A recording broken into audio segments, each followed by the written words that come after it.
Hello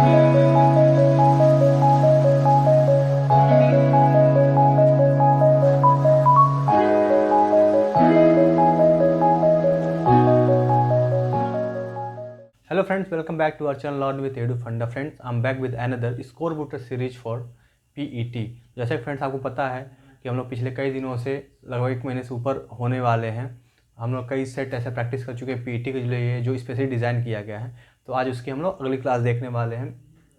तो friends, अगर बिना देरी की स्टार्ट किए चलिए देखते हैं आज का हमारा पहला क्वेश्चन है हमारा, निम्न में से कौन सा गलत है। हर बार की तरह इस बार भी मैं ऐसा क्वेश्चन लाया हूँ जिससे एक क्वेश्चन से ज़्यादा आपको इन्फॉर्मेशन देख सकूँ, ताकि आपको सिर्फ ऐसा ना लगे सिर्फ मैंने 45 क्वेश्चन पढ़ा। इसको इस पूरा सेट सॉल्व करने के बाद आपको लगे कम से कम 100 क्वेश्चन आपके हो गए। कुछ 100 नहीं तो 70-80 तो लग ही जाए कि आपको ऐसा इतना क्वेश्चन मिल गया। तो सिर्फ आपको वही ऑप्शन ही ध्यान देना जो सही वाला है, बल्कि उसके रिलेटेड जितने भी 3 ऑप्शन भी हैं उनको भी आपको ध्यान देना है। तो इसमें बताना कौन सा गलत है। तो ऑप्शन ए है, अगस्त प्रस्ताव 1940 में आया था। बारदौली सत्याग्रह 1928 में आया था। स्वराज पार्टी की स्थापना 1923 में हुई थी। होम रूल लीग 1917 में इसकी स्थापना हुई थी। फ्रेंड्स, अगर चैनल पर हमारे नए हैं तो लाइक करें, शेयर करें, सब्सक्राइब करें और ज़्यादा से ज़्यादा लोगों को बताएं हमारे चैनल के बारे में, क्योंकि फ्रेंड्स हम लोग का थोड़ा चैनल नया है अभी, तो हो सकता है आपको ट्रस्ट करना कठिन पड़ रहा हो। तो आप ही लोग सपोर्ट करेंगे तभी पता चलेगा लोगों को हमारे बारे में। आपको लग ही रहा होगा, टेस्ट अगर दे रहे हैं तो पता चल गया होगा कि मतलब चैनल में कैसा आपको कंटेंट मिल रहा है। तो आपको अगर लग रहा है कि सही है, इसमें सब चीज़ अच्छा मिल रहा है, तो आप और लोग भी रिकमेंड कर सकते हैं जो पढ़ाई करते हैं, कॉम्पिटिटिव एग्जाम की तैयारी करते हैं। तो फ्रेंड्स, इसका आंसर देखते हैं। ऑप्शन, इसका आंसर सही है, यानी कि जो गलत है इसमें ऑप्शन डी, यानी कि होम रूल लीग। इसकी स्थापना 1917 में ना कि बल्कि 1916 में हुई थी। एनी बेसेंट ने इसकी स्थापना की थी होम रूल लीग की 1916 में। बाकी आपका बारदौली सत्याग्रह 1928 में बिल्कुल सही है। अगस्त प्रस्ताव 1940 में आया था। स्वराज पार्टी की स्थापना भी 1923 में हुई थी। अगला क्वेश्चन देखते हैं, सैंडर्स की हत्या और विधानसभा में बम किसने फेंका था। तो सैंडर्स की हत्या भी की थी और उन्होंने ही विधानसभा में बम फेंका था। तो ऑप्शन देखते हैं। Option A Udham Singh, B Bhagat Singh, C Chandrashekhar Azad, फिर डी मदन लाल ढींगरा। थोड़ा से रख लूँ ताकि पैड सही से चले, इसमें कर्सर सही से चल नहीं पा रहा है। ये कहाँ गया, ये रहा आपका ऑप्शन। तो उम्मीद करता हूँ फ्रेंड्स आपने आंसर कर दिया होगा इसका। तो सैंडर्स के हत्या और विधानसभा पर बम ये भगत सिंह थे, इन्होंने फेंका था। अगला देखते हैं, कौन सा युग्म गलत है। अभ्युदय जो पत्रिका ये मदन मोहन मालवीय ने प्रकाशित किया था। दूसरा भवानी मंदिर, वरिंद्र कुमार घोष इसके प्रकाशक हैं। सी नवजीवन महात्मा गांधी, अमृत बाजार पत्रिका अरविंद घोष। ये बताना है कौन सा युग्म जो है ये सही नहीं है। फ्रेंड्स, पेट निकालना है तो थोड़ा सा भी मेहनत कर लीजिए, क्योंकि अब एग्ज़ाम के लिए बहुत दिन नहीं, आपको सिर्फ 15 दिन बच गया है आपके पास।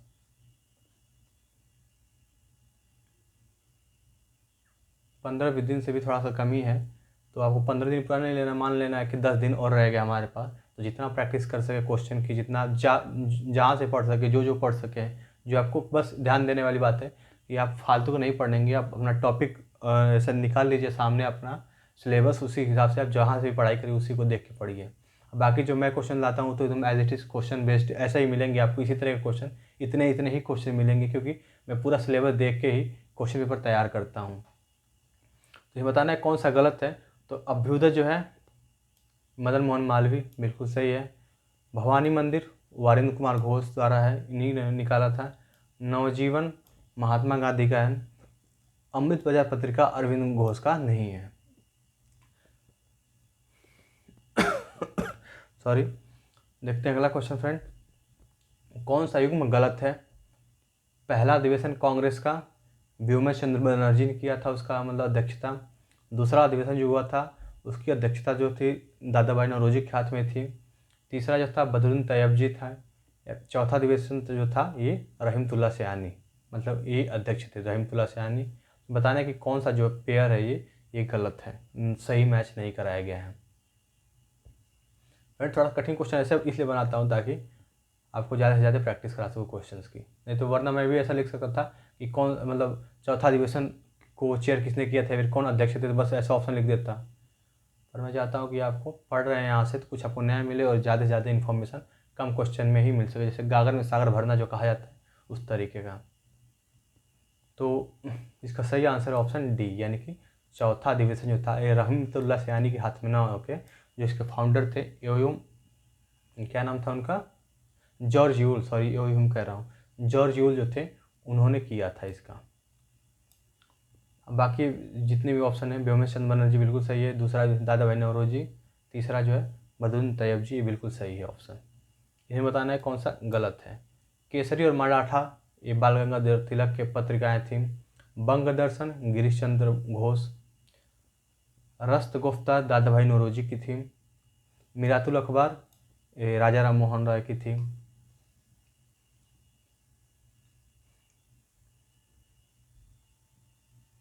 आई होप फ्रेंड्स आपने आंसर कर दिया होगा। तो केसरी और मराठा बिल्कुल सही है, बाल गंगाधर तिलक का ही था। रस्त गुफ्ता जो था दादा भाई नौरोजी, ये भी बिल्कुल सही है। मिरातुल अखबार राजा राम मोहन राय बिल्कुल सही है। जबकि बंग दर्शन ये बंकिम चंद्र चटर्जी थे, जबकि इसमें लिखा है कि गिरीश चंद्र घोष, ये गलत है बिल्कुल। अगला क्वेश्चन देखते हैं, यंग बंगाल आंदोलन के प्रवर्तक थे। यंग बंगाल आंदोलन, बाल गंगाधर तिलक, विवियन डेरोजियो, सुरेंद्र बनर्जी या फिर अरविंद घोष, मतलब इसके नेतृत्वकर्ता कौन थे, किसने ये शुरू किया था ये यंग बंगाल। आयो फ्रेंड्स आंसर कर दिया होगा आपने, तो इसका सही आंसर है ऑप्शन बी, यानी कि इनका पूरा नाम था हेनरी विवियन डेरोजियो, इन्होंने ये शुरू किया था। अगर नेक्स्ट क्वेश्चन देखते हैं, कौन सा युग में गलत है, बहादुर शाह द्वितीय इनका उपनाम था, मतलब इनको एक और नाम दिया गया था, उनका नाम था शाह बेखबर, शाह खबर। बी ऑप्शन है जहांदार शाह, इनको दिया गया था नाम, उपनाम जो था इनको लंपट मूर्ख कहा गया है। फरुखसियर इनको शेर हिंदुस्तान कहा गया है। मोहम्मद शाह रंगीला बादशाह कहा गया है। बताना कि कौन सा जो पेयर है गलत है, मतलब ये इनका उपनाम जो है सही मैच नहीं कराया गया, इसमें से देखना है आपको।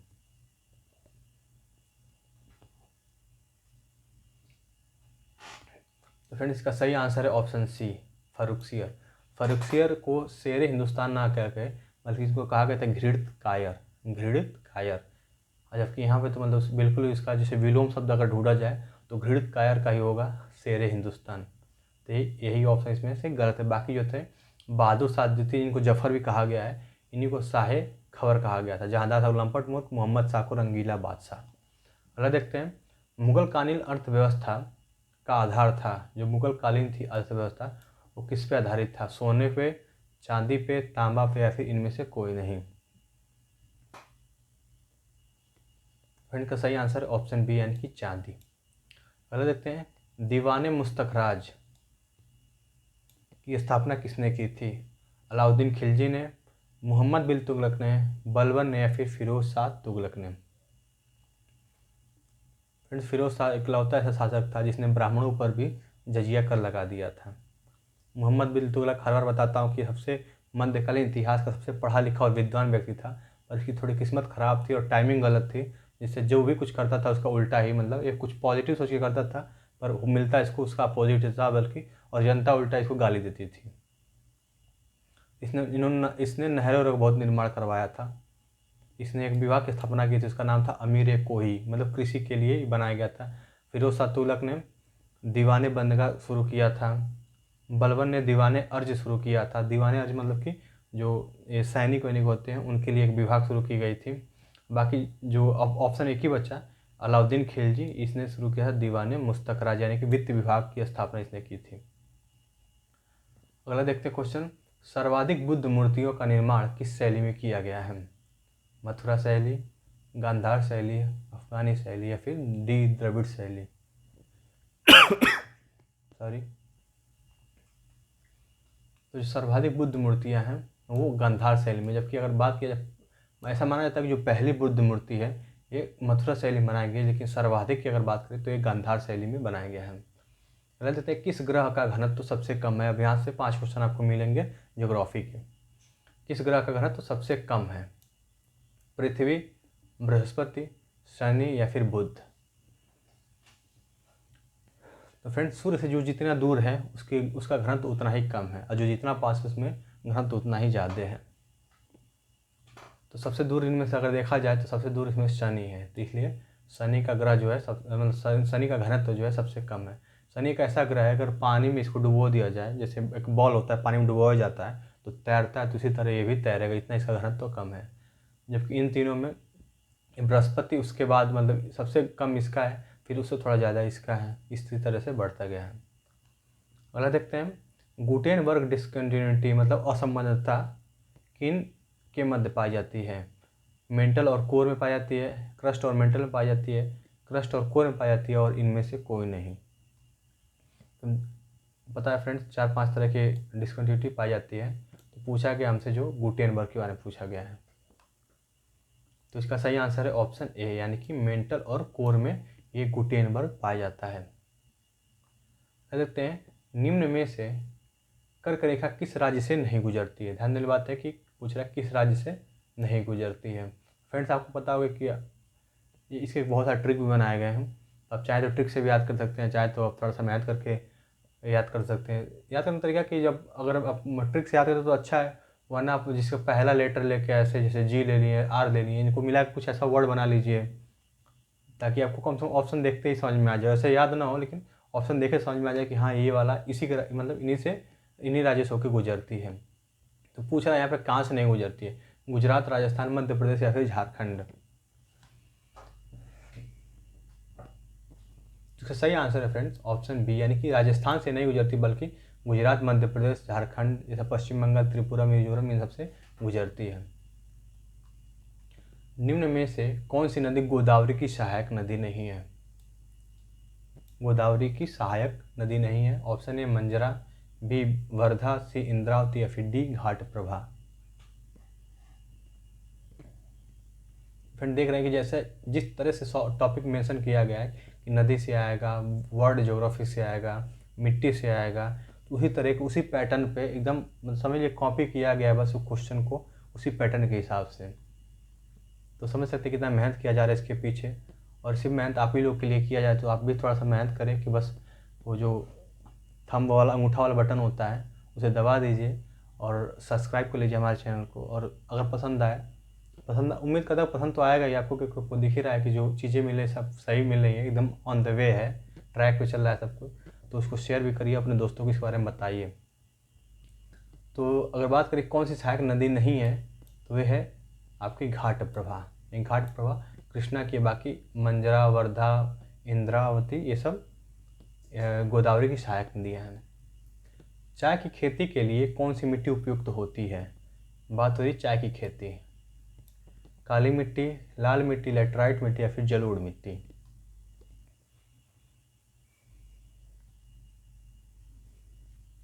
इसका सही आंसर है फ्रेंड्स ऑप्शन सी, यानी कि लेटराइट मिट्टी। लेटराइट मिट्टी में चाय की खेती अच्छी होती है। क्योंकि अगर बात करें काली मिट्टी की तो इसमें कपास की खेती अच्छी होती है, और लाल मिट्टी में तो थोड़ा सा कम होता है सब चीज़ें, क्योंकि सब आपका जो चट्टानों से बनी है, ज्वालामुखी जो पहले निकलते थे उन्हीं चट्टानों से, मतलब उन्हीं से लावा से मैग्मा से मिल के बना है, तो ये थोड़ा कम उपजाऊ होती है। जबकि सबसे जलोढ़ मिट्टी इनमें है जो सबसे ज़्यादा उपजाऊ होती है। इन्हीं में धान गेहूँ जो हम लोग बोते हैं इधर, ये सब जलोढ़ मिट्टी की होती है। निम्न में से कौन सा मौलिक अधिकार के अंतर्गत नहीं आता है? फ्रेंड्स अब अगला 5 क्वेश्चन आपको मिलेगा संविधान के ऊपर। तो पूछ रहा है मौलिक अधिकार के अंतर्गत नहीं आता है शिक्षा का अधिकार, रोजगार का अधिकार, मतदान का अधिकार या फिर समानता का अधिकार। फ्रेंड्स ये थोड़ा सा कन्फ्यूजिंग हो सकता है आपके लिए, क्योंकि मैंने ऑप्शन भी थोड़ा सा ऐसे रखा है कि अभी प्रैक्टिस कर लेंगे तो एग्ज़ाम में कम से कम अगर ये वाला क्वेश्चन इस तरह क्वेश्चन मिल गया, यही क्वेश्चन मिल गया, तो कन्फ्यूज ना होना पड़े वहाँ पे। तो शिक्षा का अधिकार है बिल्कुल 21 में दिया गया है, रोजगार का भी अधिकार बताया गया है, समानता का अधिकार तो है ही, लेकिन मतदान का अधिकार आपका मौलिक अधिकार नहीं है, एक आपका विधिक अधिकार है, लीगल राइट है। पंचायती राज प्रणाली किस सिद्धांत पर आधारित है? जो पंचायती राज है ये किस पर आधारित है? केंद्रीकरण पर, विकेंद्रीकरण पर, दोनों पर या फिर इनमें से कोई नहीं, ना तो पहला ना ही दूसरा। फ्रेंड जो पंचायती राज प्रणाली है जिसे 73वें संविधान संशोधन से जोड़ा गया पंचायती राज। तो जो इसमें जो बताया गया किस सिद्धांत पर काम करता है, तो यह है विकेंद्रीकरण। मतलब कि मानना है कि जो शासन जो है केवल एक के पास ना होकर, सिर्फ संघ के पास ना होकर जो गाँव तक ही पहुँचाया जाए इसे, इसलिए विकेंद्रीकरण किया गया है इसका। इसी सिद्धांत पर इसको लागू किया गया है। राज्य का निम्न में से कौन सा एक अनिवार्य तत्व है? मतलब राज्य होने के लिए कौन कौन सी चीज़ें होनी चाहिए? प्रभुता होनी चाहिए, राज्य क्षेत्र होना चाहिए, शासन होना चाहिए, या फिर ये सभी डी, यानी कि ये सभी होना चाहिए।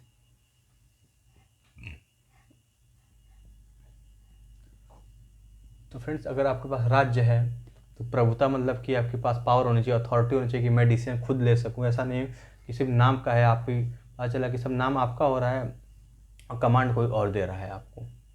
तो प्रभुता तो बिल्कुल ज़रूरी है।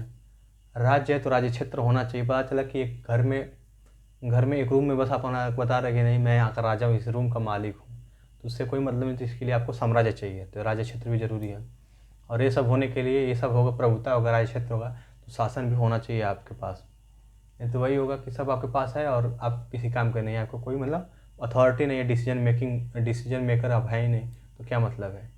तो ये तीनों ही आपको होने चाहिए, तभी माना जाएगा कि आप एक अच्छे राज्य में हैं। तो एक अनिवार्य कौन सा है, तो इसमें से देख लिया सारे ऑप्शन सही है, यानी कि ये सभी डी। लग देते हैं शक्ति विभाजन का सिद्धांत निम्न में से किस शासन की विशेषता है? तो शक्तियों का विभाजन हो, एकात्मक शासन होती है, संघात्मक होती है, संसदात्मक होती है, समाजवादी, यानी यहाँ पे डी ऑप्शन जुड़ गया, डी जो है समाजवादी। आज हो सकता है क्वेश्चन थोड़ा सा टफ लगे आपको, क्योंकि इजी क्वेश्चन तो मैंने बहुत कराए हैं। अब लास्ट टाइम चल रहा है, फाइनल मैच चल रहा है आपका, तो पता ही है फाइनल जो में होता है काफ़ी टफ होता है। यहाँ से फाइनल प्रैक्टिस करके जाएंगे तो जो फाइनल मैच असली वाला होगा वहाँ पे आपको बहुत ही आसानी से अच्छा करके आएंगे वहाँ पे। तो जो शक्तियों का विभाजन होता है सिद्धांत जो है ये है संघात्मक की, जबकि एकात्मक तो बोलता है कि जो पावर होती है सिर्फ संघ के पास हो, केंद्र के पास हो, जबकि संघात्मक में इसको शक्तियों का डिवीजन कर दिया गया है। ले सकते हैं मंडल आयोग किससे संबंधित है? अनुसूचित जनजाति से, अनुसूचित जाति से, अल्पसंख्यक वर्ग से, या फिर डी अन्य पिछड़ा वर्ग से, मतलब OBC. Scheduled caste, scheduled tribe, ये माइनॉरिटी हो गया, और ये ओबीसी अदर बैकवर्ड कास्ट। तो फ्रेंड्स ये जो मंडल आयोग है ये ऑप्शन डी, यानी कि अन्य पिछड़ा वर्ग आयोग से संबंधित है। पेनिसिलिन किससे निकाला जाता है? पेनिसिलिन किससे निकाला जाता है? शैवाल से, फफूंद से, जीवाणु से, या फिर डी इनमें से कोई नहीं। फ्रेंड्स मैं बहुत इजी क्वेश्चन नहीं लेके आता हूँ, क्योंकि मेरा मानना है कि जो बहुत इजी क्वेश्चन है वो आपको पहले से ही आते होंगे, क्योंकि अगर आप एग्ज़ाम देने जा रहे हैं, इस लेवल की तैयारी कर रहे हैं, तो आपको बेसिक चीज़ें बहुत पता होंगी। अब ऐसा नहीं कि एकदम बच्चों वाला क्वेश्चन कि शरीर में कितनी हड्डियाँ होती हैं, कितनी मांसपेशियाँ होती हैं, तो ये सब मान के चलता हूँ कि ये सब क्वेश्चन जो है आपको छोटी छोटी बातें पता होंगी ऑलरेडी आपको। यदि अगर वो सब क्वेश्चन लेते आऊँ तो पता चला कि बहुत लड़के ऐसा कमेंट करते हैं कि ये कुछ दम नहीं है इसमें, और सही बात भी है, इतना इजी क्वेश्चन पूछता भी बहुत कम है अब। तो हर तरह का क्वेश्चन मतलब इजी टू मॉडरेट, और कभी कभी थोड़ा सा टफ भी लग सकता है आपको। तो जो पेनिसिलिन होता है ये फफूंद से प्राप्त होता है। अगला क्वेश्चन है समुद्री शैवाल में कौन सा तत्व पाया जाता है? सल्फर, पोटेशियम, आयोडीन, या फिर सोडियम। और फटाफट फायर खेल लेते हैं जल्दी जल्दी। तो समुद्री शैवाल में कौन सा तत्व पाया जाता है? ये पाया जाता है आयोडीन। ले देते हैं पानी का पृष्ठ तनाव अपमार्जक मिलाने पर क्या होता है? मतलब पानी का जो पृष्ठ तनाव होता है उसमें अपमार्जक मिला यानी डिटर्जेंट मिला दिया जाए, जैसे बोलते हैं घड़ी सर्फ और सब उस तब, तो मिला जाए तो क्या होता है? घटता है, बढ़ता है, पहले घटता है फिर बढ़ता है, या फिर समान रहता है? तो फ्रेंड्स इसमें जो अपमार्जक मिलाने से यानी कि डिटर्जेंट मिलाने से ये जो होता है घट जाता है। घटने की वजह से ही जो पानी होती है, पानी क्या मतलब जिसमें जो उसमें मिलाया जाता है मार्जक, वो कपड़ों में अच्छे तक उसके एकदम जो फाइबर्स होते हैं उसके बीच में आके जो मैल होते हैं, गंदगी होती है, उसे निकाल देता है। अगला देखते हैं जब कोई पिंड ऊपर से गिराया जाता है तो उसमें क्या बढ़ता है? गतिज ऊर्जा बढ़ती है, विस्थापन बढ़ता है, त्वरण बढ़ता है, या फिर चाल बढ़ती है? बात हो रही है कि ऊपर से कोई चीज़ नीचे गिरा, जैसे ऊपर कुछ उठा के फेंक दिया तो उसमें क्या बढ़ेगा? त्वरण जो होता है ये बढ़ता है, जैसे जैसे नीचे आएगा उसका त्वरण जो होता है, एक्सीलरेशन जिसे बोलते हैं, ये एक्सीलरेशन जो है बढ़ता रहता है। बाकी ये सब मतलब इससे रिलेटेड नहीं है, जबकि ये तो इससे रिलेटेड है, पर इसमें जो पूछा गया है ये ऑप्शन सी है। निम्नलिखित में से सर्वाधिक कठोर धातु है? सोना, चांदी, प्लेटिनम या फिर इस्पात। फ्रेंड्स रैपिड फायर होता है, जल्दी जल्दी फटाफट इसका आंसर करिएगा आप लोग, क्योंकि ज़्यादा टाइम नहीं दूंगा आप, क्योंकि छोटे छोटे क्वेश्चन है, बहुत समझाने वाली बात नहीं है इसमें, फैक्ट है, बस आपको पता होना चाहिए। तो सर्वाधिक कठोर धातु की बात करें तो यह है प्लेटिनम। इन ऑप्शन के हिसाब से इसमें सबसे कठोर धातु जो है इस्पात है। अमजद अली खान किस वाद्य यंत्र से संबंधित है? सितार, सरोद, वायलिन, बांसुरी। बात हो रही है अमजद अली खान की। तो देखिए फ्रेंड्स, अब अपने आप ही लग गया आंसर, सरोद से संबंधित है। तमिलनाडु का जल्लीकट्टू त्यौहार किस एक से संबंधित है? पोंगल से, ओणम से, हम्पी से या फिर बिहू से। तो फ्रेंड्स आपको पता हो कि जल्लीकट्टू काफ़ी फेमस है तमिलनाडु में, काफ़ी विवाद में भी रहा है जल्लीकट्टू। मूवी भी आई है इस पर, तो साउथ इंडियन मूवी भी है, काफ़ी अच्छी मूवी है, इसमें काफ़ी कुछ दिखाया गया इसी त्यौहार से रिलेटेड। तो ये संबंधित है पोंगल, ओणम, हम्पी या फिर बिहू से। तो इसमें सही आंसर है ऑप्शन ए, यानी पोंगल त्यौहार में ही जल्लीकट्टू ये सब खेल होता है एक तरह का, वो मनाया जाता है। तो अगला देखते हैं, विश्व शरणार्थी दिवस कब मनाया जाता है? सॉरी, 26 जुलाई, 11 जुलाई, 20 जून या फिर 14 जून। फ्रेंड्स ये सब कुछ जो है, जो फैक्ट वाली होती है, स्टैटिक जीके, सब मैंने कवर करा दिया है। दो वीडियो बनाया गया है इस पर सिर्फ, जिसमें ये सारा चीज़ जो है कवर कर लिया गया है।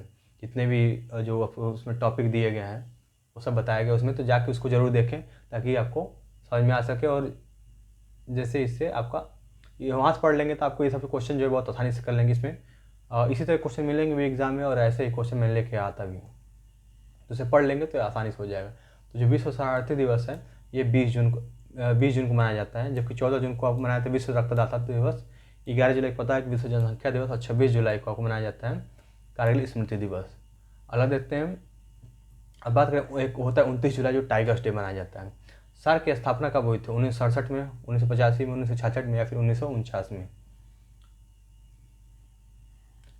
फ्रेंड्स वो सार्क मतलब सार्क नहीं, आप कंपटीटर एग्ज़ाम देते हैं तो पता हो किस सार्क की बात हो रही है यहाँ पे। तो सार्क की स्थापना हुई थी, वो हुई थी 1985 में। 1966 में किसका हुआ था? 1966 में ADB, एशियन डेवलपमेंट बैंक, जिसका हेडक्वार्टर मनीला में है। 1949 में हुआ था आपका नेटो, बेल्जियम ब्रुसेल्स में इसका हेडक्वार्टर है।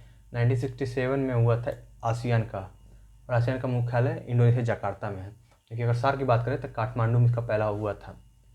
राइडर कप संबंधित है गोल्फ से, क्रिकेट से, टेनिस से, पोलो से।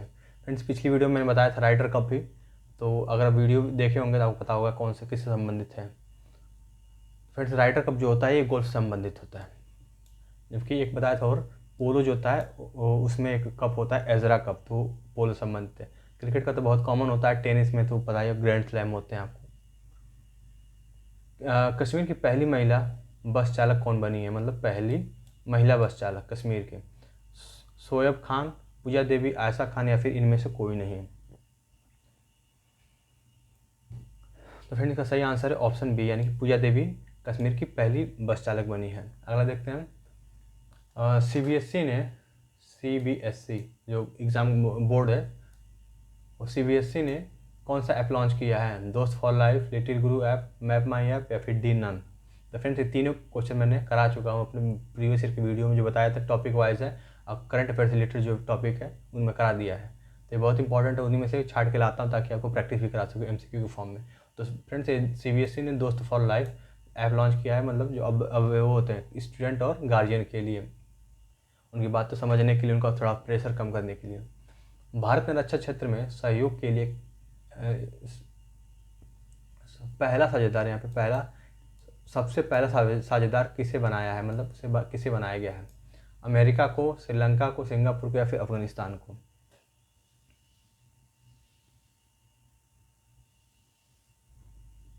तो फ्रेंड्स ये है श्रीलंका, मतलब श्रीलंका को माना है कि ये सबसे पहला साझेदार बनना चाहिए मेरा। मिताली एक्सप्रेस भारत को किस देश से जोड़ती है फिर जोड़ेगी? जोड़ेगी नहीं, हो चुका है। तो म्यांमार, नेपाल, बांग्लादेश या फिर पाकिस्तान। फ्रेंड ध्यान देना है नाम इसका, ये इंपॉर्टेंट है, Mitali express. Friend Mitali express जो है बांग्लादेश को जोड़ेगी, भारत और बांग्लादेश को। लवलीना सॉरी फ्रेंड, लवलीना बहुत ही गर्व की बात है भारत के लिए, एक बार फिर से। फ्रेंड्स ये सिर्फ आज के करंट अफेयर से एकदम लेटेस्ट है, इसको मैंने आज टेस्ट बना रहा था इसी में ऐड कर दिया तुरंत इसे। लवलीना ने सॉरी, लवली ने टोक्यो ओलंपिक में कौन सा पदक जीता है? स्वर्ण, रजत, कांस्य या फिर नन? फ्रेंड्स देख सकते हैं कि मतलब हर चीज़ आपको एकदम अपडेटेड मिल रही है, कोई ऐसा नहीं जो बहुत पुराना पूछा जाता था वो पूछा उसको ऐड कर रहा हूँ, नहीं, एकदम आपको लेटेस्ट मिल रहा है, एकदम पैटर्न पे मिल रहा है आपको। तो लवलीना जो है टोक्यो ओलंपिक में, लवलीना जो है बॉक्सिंग प्लेयर है, तो बॉक्सिंग में इन्होंने कांस्य पदक जीता है टोक्यो ओलंपिक जो अभी हो रहा है। अब देखते हैं इंग्लिश का 5 question. I ask the traveller where is he going. तो फ्रेंड्स ये बताना है कि वेयर इज़ ही के जगह पे क्या सही है या फिर इनमें कोई इंप्रूवमेंट की जरूरत है। तो ऑप्शन ए है where he is going, where was he going, where he was going या फिर डी नन। तो फ्रेंड जैसा कि दिख रहा है कि यहाँ पे आस्क्ड है, तो यानी कि ये जो आगे वाला सेंटेंस भी होगा पास्ट में ही होगा, तो ये तो गलत हो गया। ये तो मतलब इसको तो हटाना ही है, यहाँ तो कुछ ना कुछ होगा ही। तो वेयर ही इज गोइंग ये भी गलत हो गया। और ये नरेशन जैसा रूल है, तो यहाँ पे वेयर ही वॉज हो जाएगा, न कि वाज ही, मतलब अफर्मेटिव हो जाएगा एकदम। तो यानी कि ऑप्शन सी सही है आपका। This work of art is worthy to praise, क्या बताना है कि प्रेपोजिशनल एरर बताना है कि टू सही है यहाँ पे या फिर इसके यहाँ पे फॉर होगा, ऑफ होगा, अबाउट होगा या फिर none. This work of art is worthy, worthy friend इसका प्रेपोजिशन तो वर्दी के बाद ऑफ आता है, worthy of praise. There is friendship between, यह आंसर मुंह से निकल गया, राम एंड श्याम, बताना है कि बिटवीन होगा या फिर अमॉन्ग। तो बता ही दिया जैसे कि, तो ये ऑप्शन बी सॉरी बिटवीन होगा इसमें। There is a friendship between Ram and Shyam. Next question देखते हैं। It is time to ring the bell, इसका बताना को passive, it is time to ring the bell.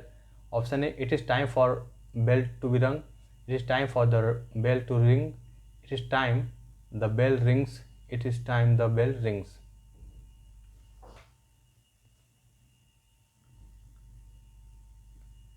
Friends इसका आंसर है it is time to ring the bell का होता है it is time for the bell to be rung, क्योंकि third form लगता है तो इसी में थर्ड फॉर्म है। बाकी ये रिंग है, ये भी गलत हो जाएगा, ये भी गलत हो जाएगा और ये भी गलत हो जाएगा। क्या देखते हैं, we want her the danger, बताना है कि फ्रॉम होगा, अबाउट होगा या फिर अगेंस्ट होगा। ये प्रेपोजिशन बनना है कि वो वी वॉन्ट, हमने उसे चेतावनी दी थी डेंजर के बारे में, तो बताना है किस चीज़ का प्रेपोजिशन होगा। हालांकि सुनने में लग रहा है बारे में, तो अबाउट लगेगा, लेकिन अबाउट नहीं फ्रेंड्स, वैसे ही होगा against, against the danger. Last 5 question देखते हैं, ये हिंदी का है आपका। शुद्ध वाक्य चयन करें, बताने शुद्ध वाक्य कौन सा है। पेड़ की पत्ता गिरी, पेड़ में से पत्ता गिरा, पत्ता गिरा पेड़ों से, पेड़ से पत्ता गिरा। पेड़ से तो आंसर इसमें तो कुछ ऐसे ही है, ऑप्शन बहुत ही लग रहा है कि रद्दी ऑप्शन है, इसको कुछ काट ही देना, क्योंकि पढ़ने में अटपटे लग रहे हैं, थोड़ा सुन के ही अजीब सा लग रहा है। तो जैसे पेड़ की पत्ता गिरा, तो वहाँ वाहियात ऑप्शन है। पेड़ में से पत्ता गिरा तो थोड़ा समझ में आ रहा है, लेकिन में से कुछ सेंस नहीं निकल रहा है। यहाँ देख लेते हैं, पत्ता गिरा पेड़ों से, ये भी कुछ अलग ही है। पेड़ से पत्ता गिरा, ये बिल्कुल सही है। पेड़ में से क्या होता है, कोई पेड़ से पत्ता गिरता है, पेड़ में से नहीं गिरता है। प्रत्येक में कौन सी संधि है, मतलब प्रत्येक में कौन सी संधि पाई जाती है, स्वर संधि, व्यंजन संधि, विसर्ग संधि या फिर डी नन। तो फ्रेंड्स इसका होता है प्रति प्लस एक, प्रति धन एक बनता है, विच्छेद होता है संधि विच्छेद, तो ये कौन सा होता है, यण संधि होता है। तो ये किसके अंदर आता है, स्वर संधि के अंदर, जबकि ये व्यंजन तो अभी इसमें कुछ मतलब ही नहीं इसका। पहाड़ का पर्यायवाची शब्द नहीं है, पर्वत, भूधर, नग या फिर बासर। फ्रेंड्स पढ़ के जाइएगा ये सब पर्यायवाची। हालांकि मैंने बहुत सारे तो मैंने खुद ही करा थी, मेरे सेट में हर सेट में एक क्वेश्चन इसके आते ही हैं, तो इसके अलावा भी आप पढ़ सकते हैं, क्योंकि अभी काफ़ी पर्यायवाची तो बहुत सारे होते हैं, उसमें से कुछ ही पूछ सकता है। तो जितना मैं ला सकता हूँ, जितना हर सेट में वो तो लाऊंगा ही, बाकी अपने तरफ से भी आप करते रहिए। तो फ्रेंड पर्यायवाची जो है पहाड़ का नहीं है, तो वो है बासर, ये दिन का होता है। बाकी नग, भूधर और पर्वत तो सही है बिल्कुल। अब देखते हैं सेकेंड लास्ट क्वेश्चन। सूरदास ने किस भाषा में सूरसागर की रचना की है। जो सूरसागर है उसकी रचना सूरदास ने की है, और किस भाषा में पूछ रहा है, अवधि में किया, ब्रज में किया, खड़ी बोली में या फिर डी नन, मतलब इनमें से कोई नहीं।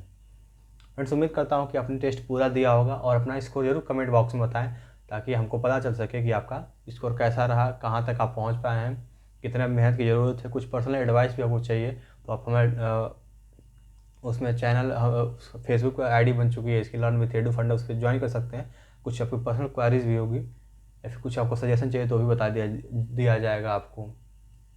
तो सूरसागर जो है ये ब्रज भाषा में इसकी रचना हुई है। जिसे बुलाया ना गया हो, मतलब जिसे बिना बुलाया आ जाए।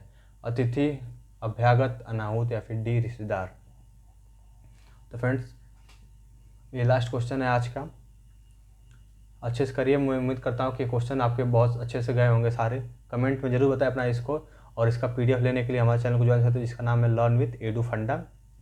वहाँ से आप इसका रिवीजन कर सकते हैं। वीडियो देखें ही है पूरा, तो बस आपको 10 मिनट लगेगा हार्डली, आप पूरा इसको स्क्रॉल डाउन जल्दी कर सकते हैं और पढ़ सकते हैं। फ्रेंड्स इसका आंसर सही है ऑप्शन सी, यानी कि अनाहुत। जिसे बुलाया ना गया हो उसे बोलते हैं अनाहुत। तो ठीक है फ्रेंड्स, ये थे बहुत ही इंपॉर्टेंट क्वेश्चन जो प्रीवियस ईयर क्वेश्चन से रिलेटेड और कुछ अपना एक्सपेक्टेड क्वेश्चन है।